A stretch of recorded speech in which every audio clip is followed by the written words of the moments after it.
Art Markman, the man himself. How you doing, buddy? It's good to be here. How are you doing today? Doing very well, and super appreciative for you coming on. As I told you guys, Art is a professor over at UT. He is an absolute genius. I went and saw him speak at a friend of mine's conference, the Well Conference here in Austin, Texas, and he talked about some of his research around smart thinking, and he's here to share some more knowledge with us today. So, Art, is there anything you want to say about yourself before we hop into it and start grilling you? All I could say is I've spent the last 10 years or so, in addition to doing the research that I do that gets read by 50 of my closest friends, trying to bring insights from my field, psychology, cognitive science, outward to people, because, I like to tell everybody that almost everyone has a mind, and almost nobody has any idea how it works.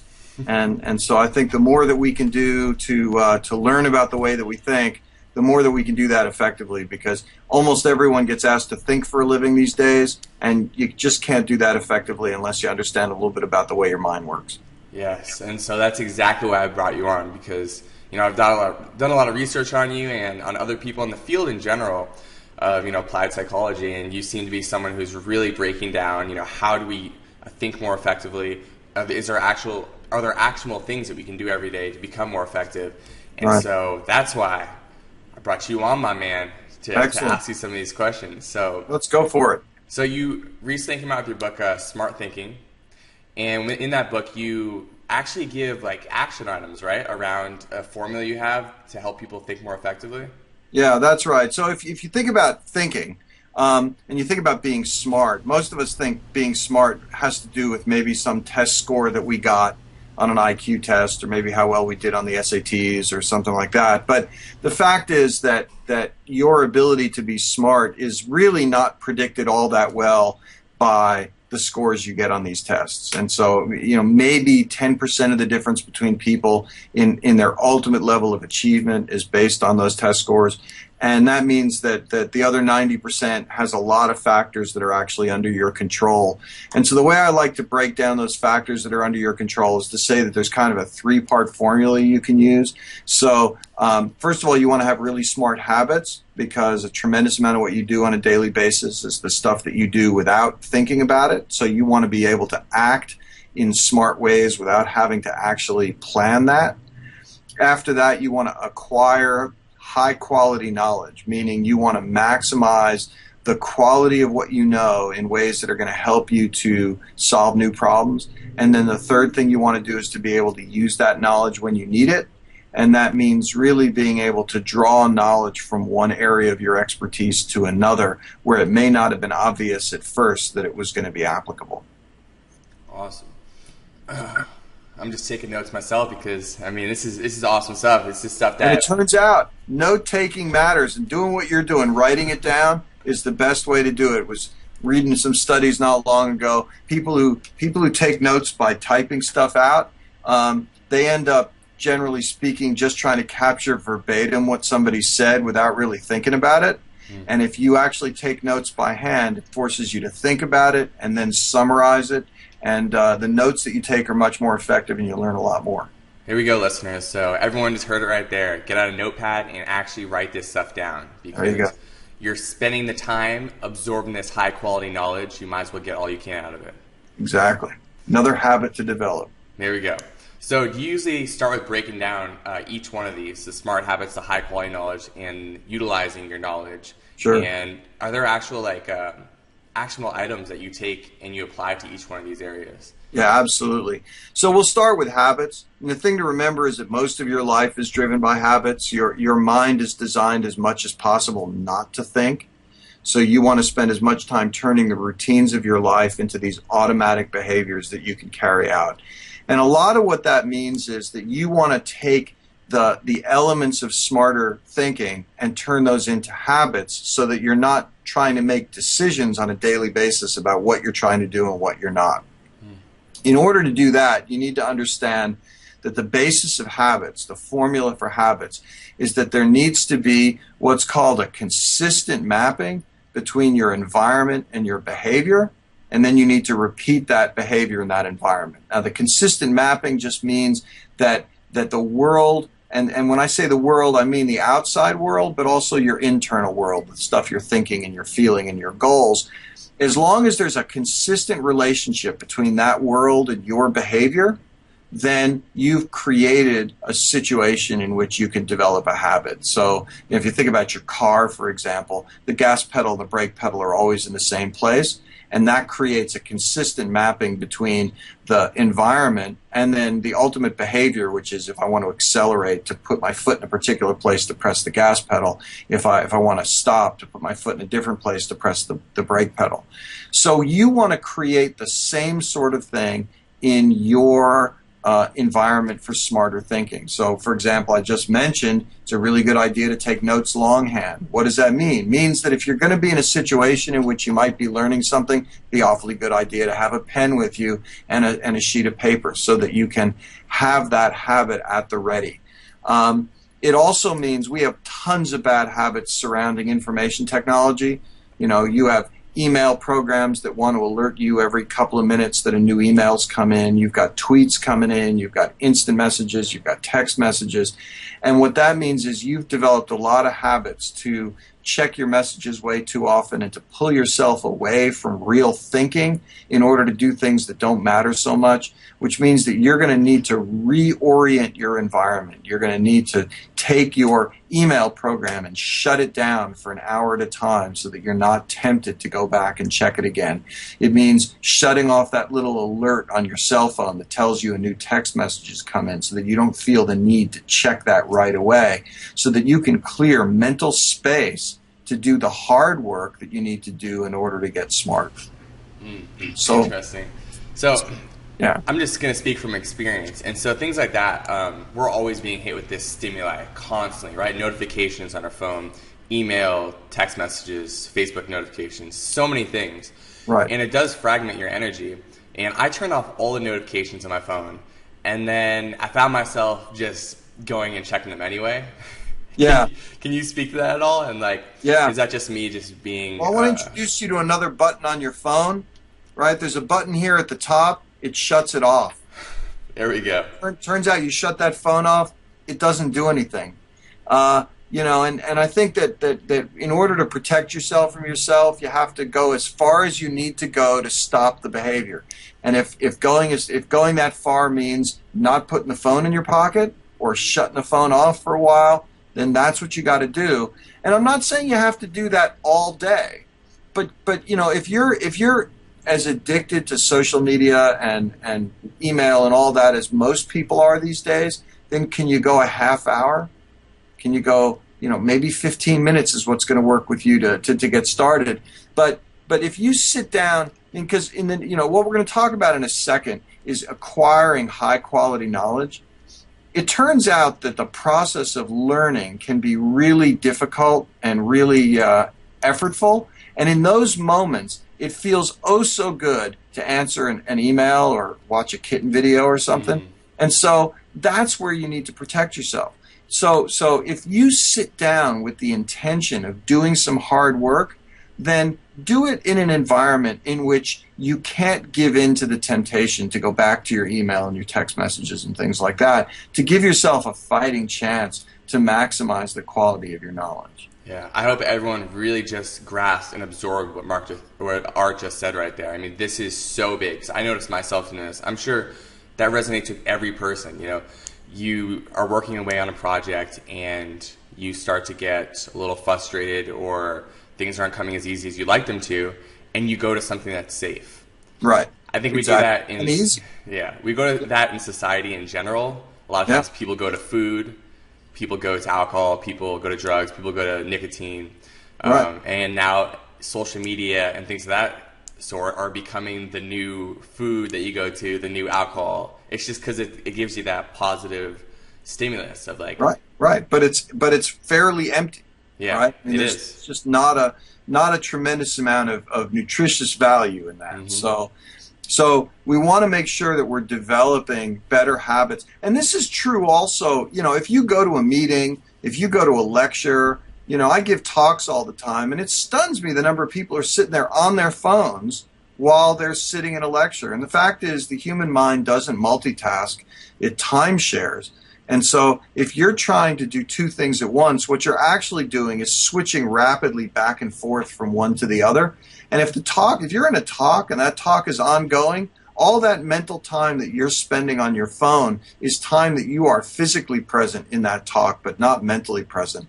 So, if you're gonna take the time to go and hear a talk, to go to a conference, to sit in on a meeting, then actually make use of that time, and don't, if you're not gonna be a part of that experience, then just stay in your office, stay at home, Otherwise, really give yourself a chance to actually learn some new thing. Mm-hmm. Yeah, I think it's a big part of just like avoiding overwhelm too. Is like when you go to do something, go do it and be present. Yeah. If you're going to go have a meeting, be present with the person. That's right. And absorb the information, enjoy the experience, and then go out and you can start tweaking on your whatever else it is you need to do. Exactly. And the fact is that just because, we have a whole generation of people growing up doing this all the time, turns out they haven't gotten any better at it. Mm-hmm. So psychologists have been doing experiments on multitasking, and they call it, if you want to Google it, it's called dual task performance. And if you look at these studies, we've been doing these studies since the 60s, and they all still work. So it's not like nobody's able to do them anymore because now we have a generation that grew up multitasking. No, people are still really bad at it. So, don't delude yourself into thinking that you're a master. In fact, the areas of your brain in the frontal lobes here that you use to monitor your own performance when you are multitasking are the same areas of the brain that are required to switch back and forth between tasks. So you're actually your own worst judge of how good a multitasker you are. I know we want to get into talking about high quality knowledge, but there's something else I wanted to touch upon really quickly. Sure. And that is probably going to be in line with what you're going to talk about in high quality knowledge, but especially people looking to make any kind of big transition in life where they want to incorporate new habits, be it fitness habits or business or just whatever it may be. There's so much information out there, and would you suggest just really trying to find something that you can just become aligned with and pursuing that versus like fragmenting yourself? And if you're going to do some kind of nutrition change, and doing a little paleo here, a little vegetarian here, like all of these things, yes, more or less will work if you do them and you plug in. But I think it's really about just plugging in and getting rid of all that stimulus and just deciding this is it for me. I'm going to find the highest quality knowledge and this path to take, and I'm going to pursue it.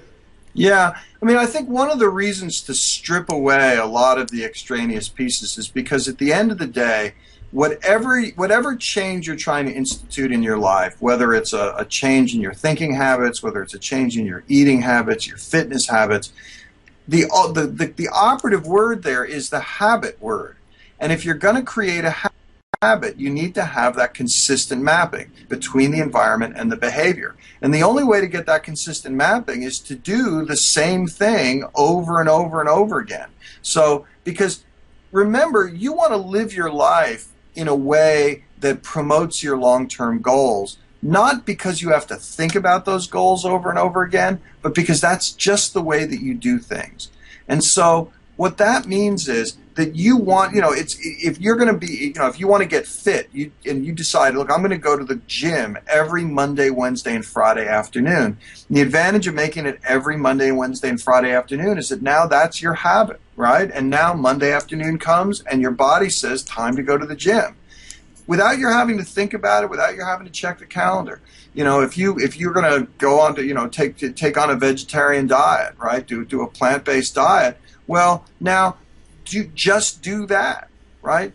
Not necessarily because that particular diet is superior to any other, but because by creating that consistency, now what you're doing is putting yourself in the situation in which you've developed a habit that's just the way you eat. And so you want to create that consistency, and the best way to do that is to strip away a lot of the options so that you're not tempted to do, vegetarian on one day and paleo on another day and Atkins on another day, because now you're not creating any habits. Now every single day you have to think, what am I going to eat today? And the problem is, at the point where you start thinking, what am I going to eat today, all of that stuff that feels good in the short term but isn't necessarily good for you in the long term has more of an influence on your behavior. So suddenly you're thinking, a piece of cake won't be so bad for me today. Which is just the food equivalent of, that email isn't going to be, I can just answer 2 or 3 more emails.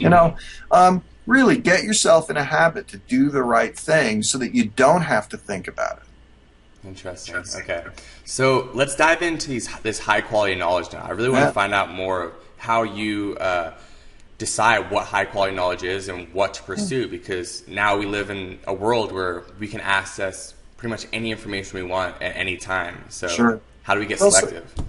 So let's start with this, right? First of all, the most important knowledge that you can develop if you want to do smarter things, and by smarter things I really mean if you want to solve new problems in new ways, really do something novel, innovative, creative. The kind of knowledge you need is what psychologists would call causal knowledge, which is the stuff you use to answer the question why.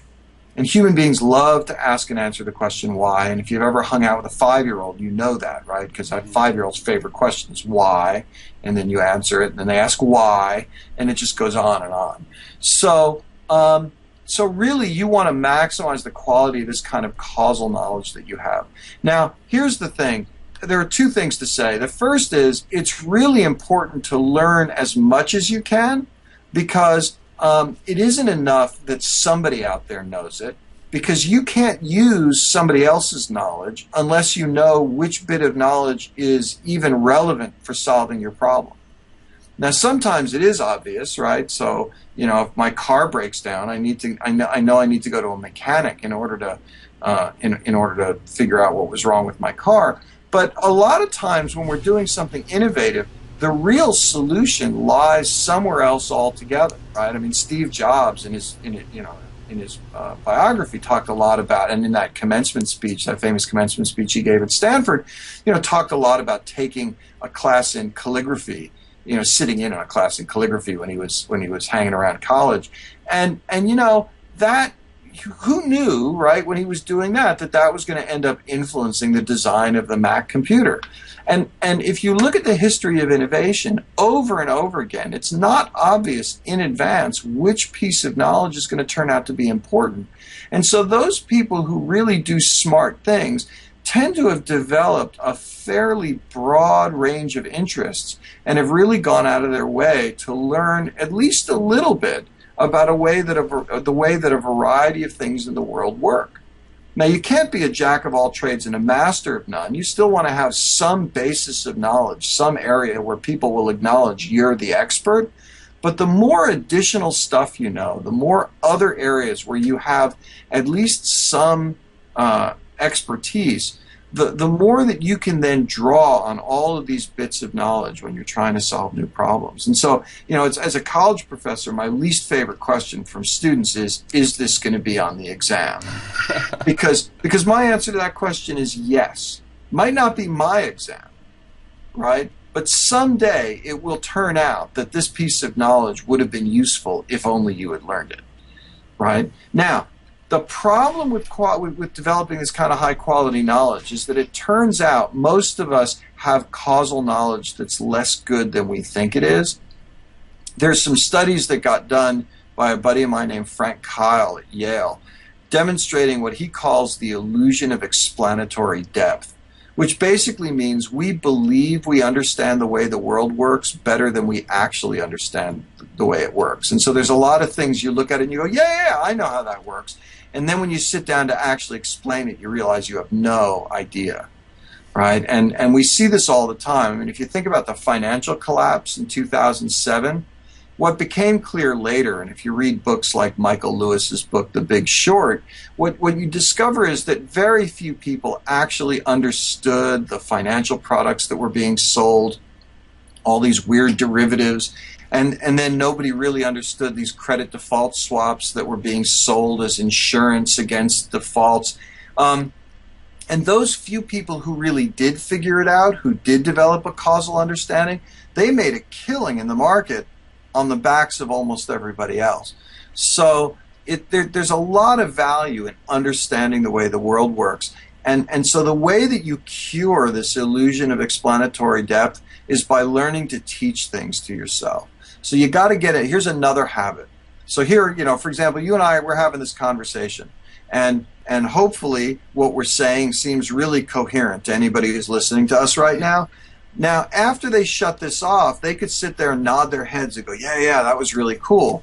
But unless you go back and try and explain back to yourself all the stuff that we said, you're not going to know for sure whether you understand what it is that I'm saying or whether I understand what I'm saying and you're just following along as I say it, right? So only later, if you explain it back to yourself, can you figure out how much do I really know and figure out where the gaps are in your knowledge and then try and fill those gaps. And unless you get in that habit of explaining stuff back to yourself, of teaching things to yourself, then you'll end up with these gaps in your knowledge that you're completely unaware of. Yeah, I think that's huge. And it's a great distinction to make. The fact that so many times we're absorbing information from that we hear and we think we understand it. Maybe even on an intellectual level we understand a little bit, but until we go back and we really go over it in our minds and we try to explain it and really break it down and try to apply some of it, right, we don't really know much, And I noticed that in my life. Like, I think I understand something intellectually, and then I realize, like, this principle, I'm not living it, so, like, I must not actually know it. Like, right, if I knew it, then I'd be living it because I know how useful it is. And right, so, right, yeah. And so, exactly, like you said, I go back through the interviews that I do with people, and I just listen to them and take notes because, people like you, like, there's a ton of great knowledge here that is actionable that you can take.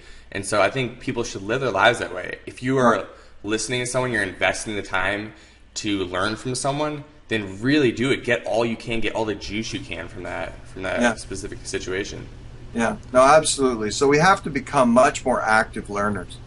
And then the third piece of the puzzle is we have to do a better job of using the knowledge we have when we need it.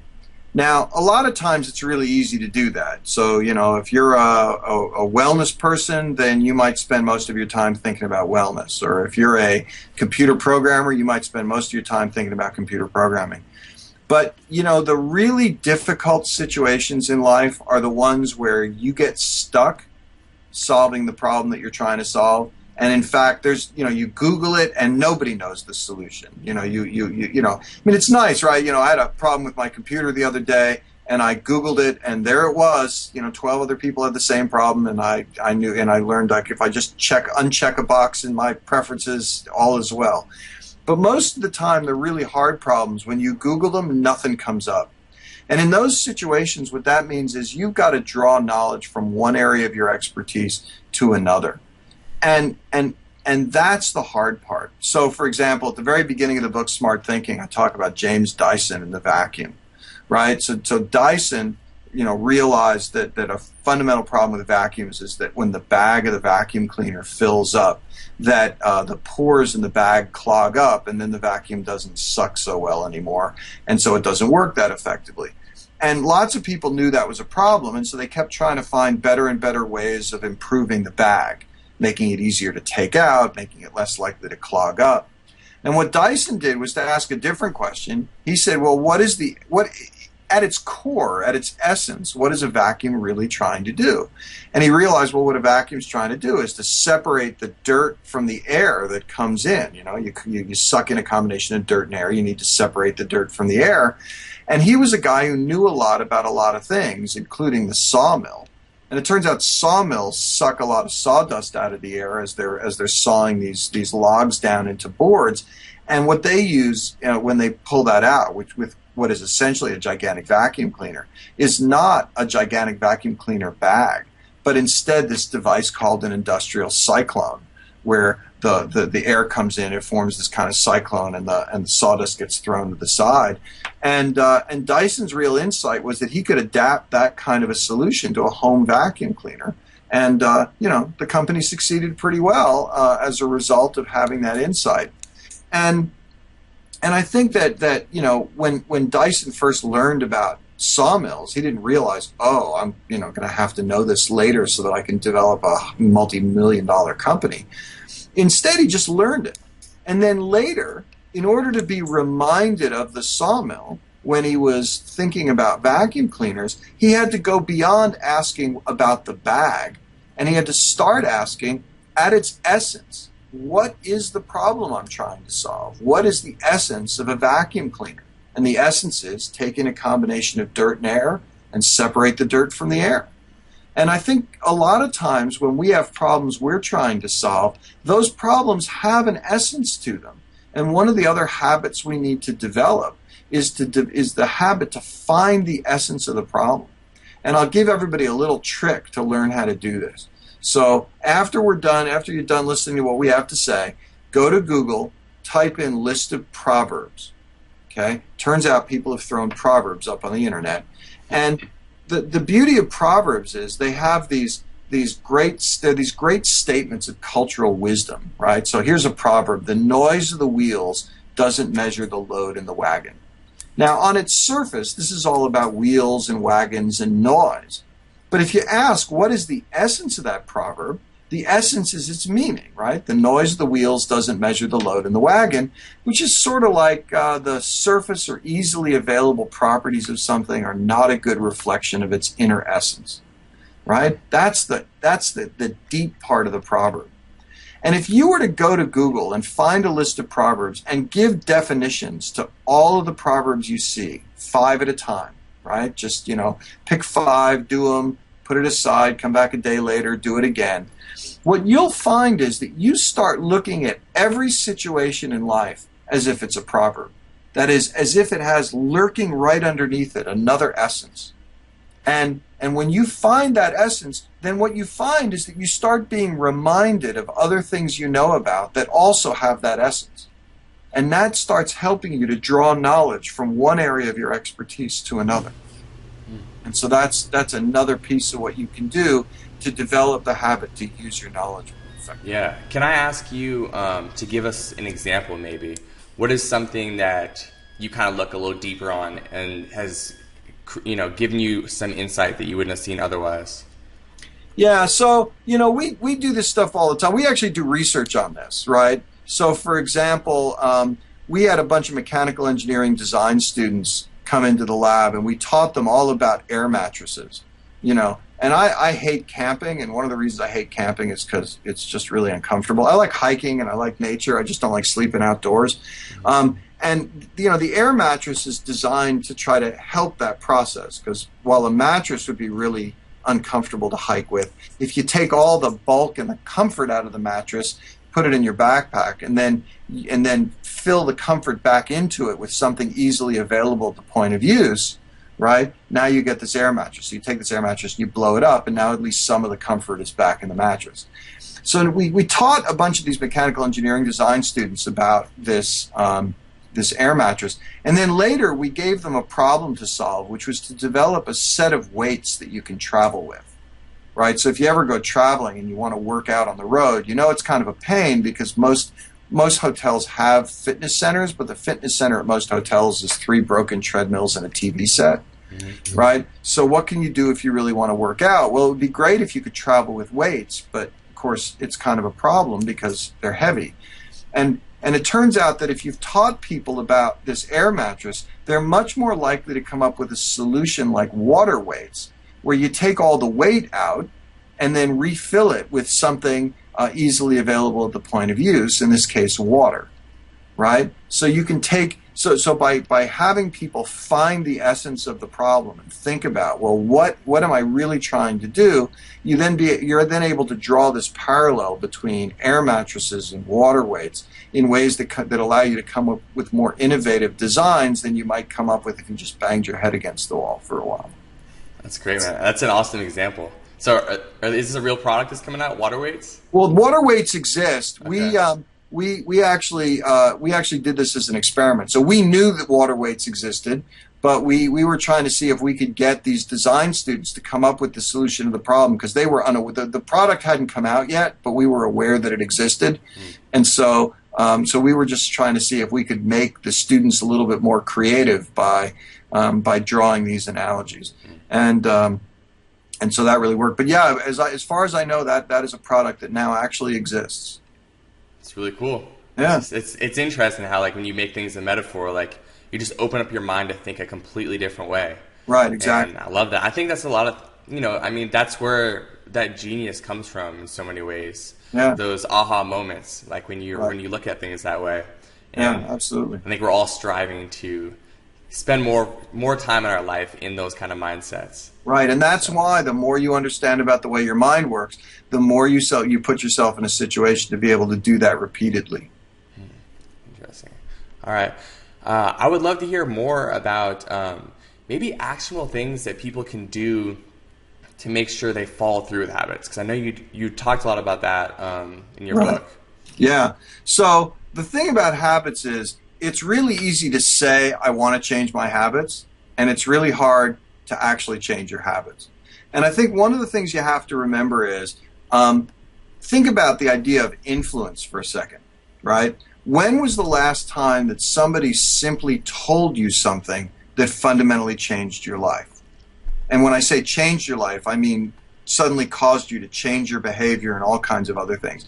And the answer is almost never, which is why, you can go by a hospital and see a smoker with one of those trach tubes sticking out, sucking a cigarette through the trach tube, because even though the doctor has said you're going to die if you don't stop smoking, this person can't stop smoking because they have that deeply ingrained habit to do it. So it's not just about telling people things.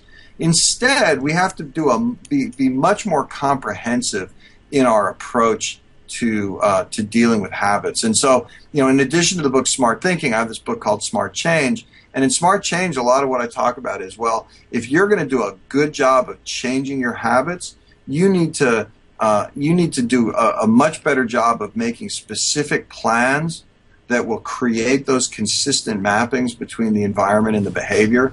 You need to plan in advance for the temptations that are going to come into your life to make sure that you're ready before they happen. Because if you have to plan once the temptation strikes, you're going to be strongly drawn to do the thing that you don't want to do anymore.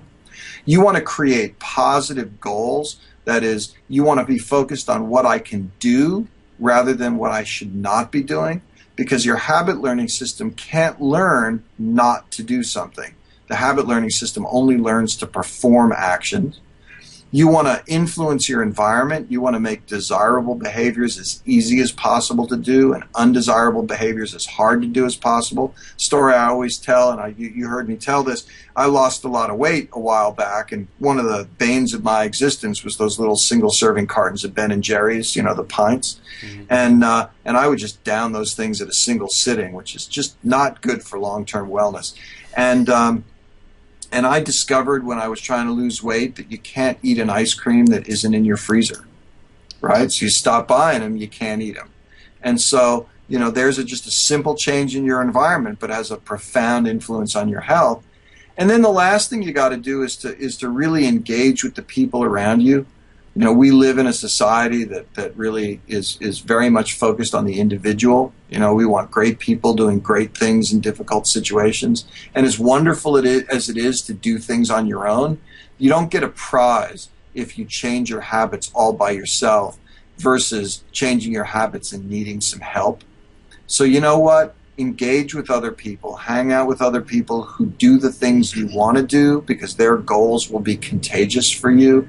Hang out with people who do what you want to do so that they can teach you what they know and share their wisdom, right? I mean, don't be afraid to engage with other people. And if you do all of those kinds of things, you give yourself the best possible chance of changing your habits. Yeah, definitely. When you're when you're hanging out with 5 people who are heavily involved with working out and eating right, you're probably going to end up being that 6th person just by habit. The same thing goes for if you're hanging out with 5 people who are all smokers. Right. That's just your crew. Well, you're probably going to give in and probably start smoking a little bit. You're going to become that 6th person. Right. Exactly.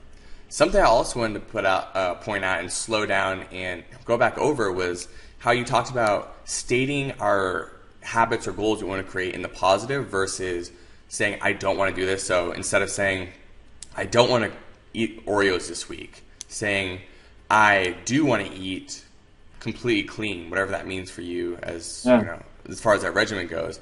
And I know definitely having the mindset of being drawn towards something and knowing that you're getting something versus you're missing out on something, that whole psychology is very big. Yeah. At an even deeper level, I mean, what kind of unconscious programming are you doing by stating to yourself these things that you're getting, these habits that that are gonna be improving your life versus all these things that you're gonna not do anymore, or missing out on? Right. Well, so one of the big differences here, one of the big issues is if I have something that I'm really trying to avoid doing, then I engage a very different kind of motivation than if I'm focused on desirable things in the world. And in particular, the motivational system has a distinction between approach motivation and avoidance motivation. And approach motivation is the desirable things I really want to do in the world. Avoidance motivation is that motivation to avoid a calamity, to avoid giving into temptation. And one of the reasons that matters is if you're constantly focused on the things that you don't want to do, and if you're trying to constantly avoid it, focused on avoiding failure, then you're constantly stressed. Right? Because stress is the response you get when there's something in the world that you're trying to avoid and you haven't yet successfully avoided it, which means you spend your life avoiding impending disaster. And if you successfully get through the day having avoided temptation, having avoided catastrophe, you don't really feel happiness. You just feel relief. It's like, whew, got to another end of another day without any Oreos, you know? If you focus yourself on really positive things, though, these approach states, then when you succeed at one of these approach goals, so you have this really delicious meal that's also really good for you, you get to the end of it, you feel happy. You're like, wow, I ate really well. I'm feeling good because now I'm focused on this really wonderful, desirable experience that I just had. And if you walk around, a lot of people that you know probably are going, man, I'm really stressed. I wish I was happier, more fulfilled, and I'm just stressed all the time. Well, you know what? If you're stressed all the time, it's because you're living your life constantly under the threat of failure. And if you want to really experience happiness in life, you have to step out from underneath that threat of failure and start pursuing really desirable things in your life, because it's only the achievement of those really desirable things that gives you that sense of happiness and fulfillment. Mm-hmm. Yeah, so constantly be setting yourself up to go towards something that is compelling for you. Right, exactly.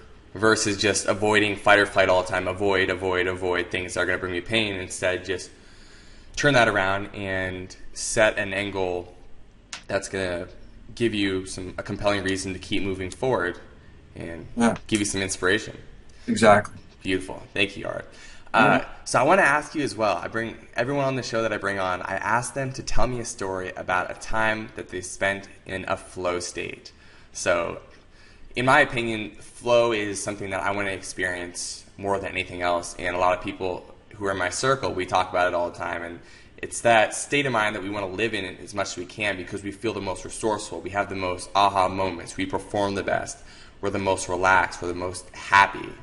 Yeah. And so I love to kind of reverse engineer what other people are doing when they get into flow and what's unique to their experience. So I'd love to hear, I know you're a musician, but you also done a lot of research, and so you're very multidisciplinary, but I'd love to hear any experience you have that you want to share.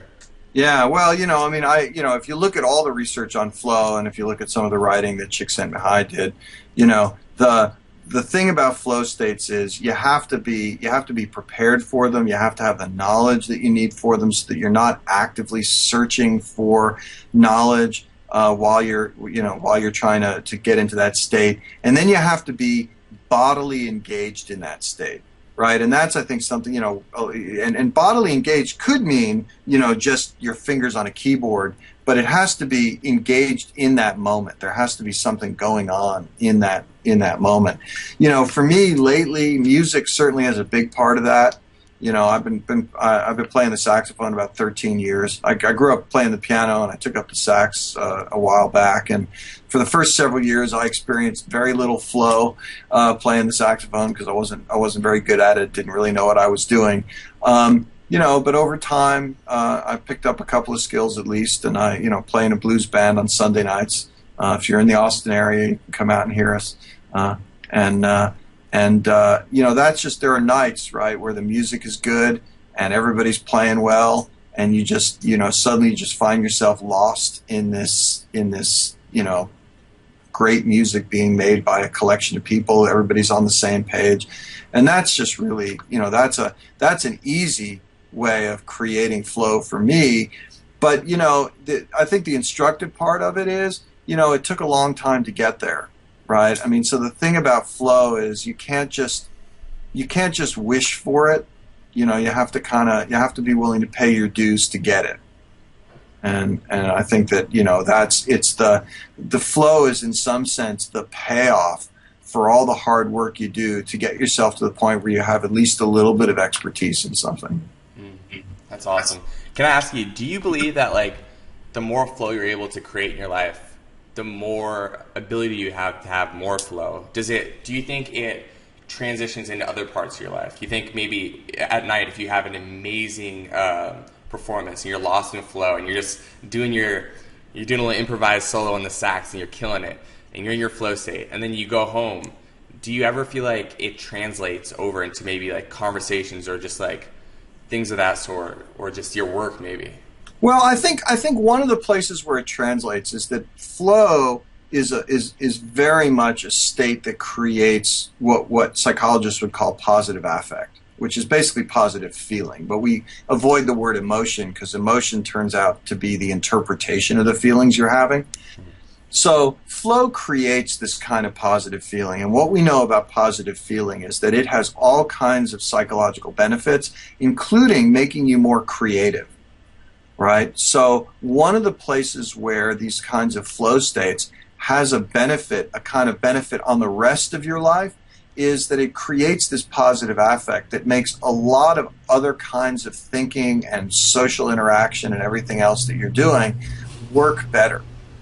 So the more flow that you experience, the more that you get to translate this positive feeling, this positive affect from the flow state to these other elements of your life, which then ends up making all that stuff go better, which also motivates you to want to learn more about other things, which does create more opportunities for flow in other areas, because the broader your base of expertise, the more different opportunities you have to achieve those flow states in different places.